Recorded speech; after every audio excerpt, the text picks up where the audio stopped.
This is the LG G5, LG's first attempt at a modular phone. How well did they do? Well, let's take a look at my 1 month later review of the LG G5.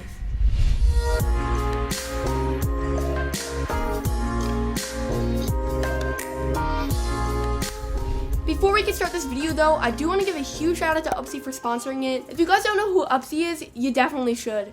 Upsy is redefining the way we insure our devices. So whether you're picking up the LG G5 or you have a TV or another smartphone, you should definitely check out Upsy. They provide the lowest prices on the market, they always put the consumer first, and they have something called the Upsy Promise. The Upsy Promise is basically certain things that they're telling you they will do, like keep you on the phone for no longer than 12 minutes and tell you on the first phone call if you're going to get your claim, alongside many other things that really make Upsy stand out from other insurance companies. We've all been there where our carrier, the store, or an insurance company that we're working with wants to charge us like $10 to $15 a month to insure our devices, plus a deductible when you actually claim the insurance. Upsy doesn't do that though. They provide really low prices in order to keep insurance affordable and in order to make sure that you can get warranty on your device for a low cost and have it really be easy to do. If you want to go check out Upsy, I'll drop a link in the description down below.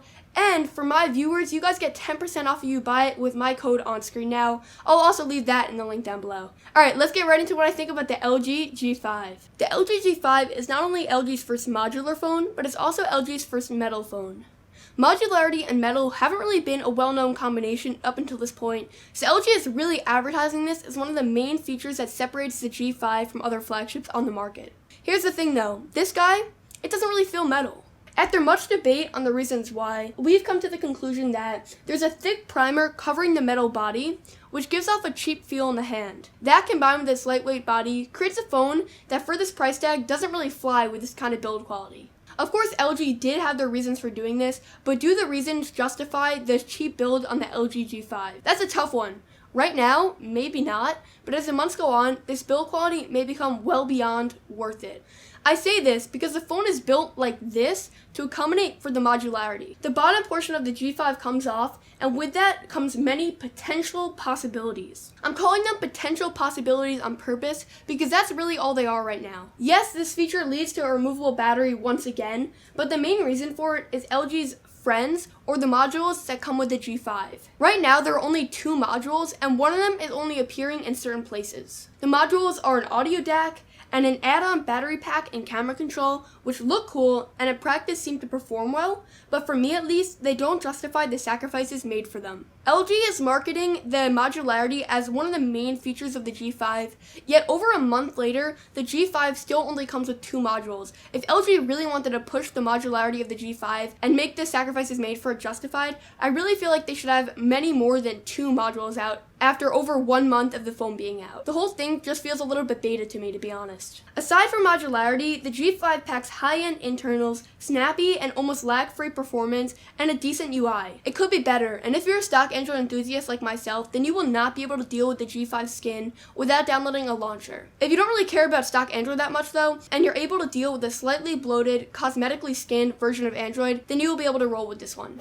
Aside from what's expected in a flagship, the G5 also excels in the videography, photography, and screen department. In terms of the screen, it is a 5.3-inch QHD panel with accurate but bright colors and crisp text and images. It's definitely a great panel. Switching gears to the camera, the G5 has 2. The main camera is a 16-megapixel shooter with an f1.8 aperture and an 8-megapixel secondary wide-angle shooter with an f2.4 aperture. Both cameras produce quality images, with there definitely being a pretty noticeable difference between the main and the wide-angle shooter, with the 16-megapixel one producing brighter, sharper images. For more samples, I'll drop a link down below, but I can say wholeheartedly you will not be disappointed with the G5 cameras, and it's definitely top 3 on the market as of now. To say the least, I was very impressed, and like many other people, I was actually found it a little bit surprising that I found myself using the wide-angle shooter more than the crisper main shooter, just because the wide-angle shooter was very unique in taking photos, and it actually was very helpful in many scenarios, and I bet you'll find yourself doing the same thing, and going back to a phone that only has one main shooter that is not wide-angled will definitely be an adjustment to say the least. The G5 doesn't get everything right by any means.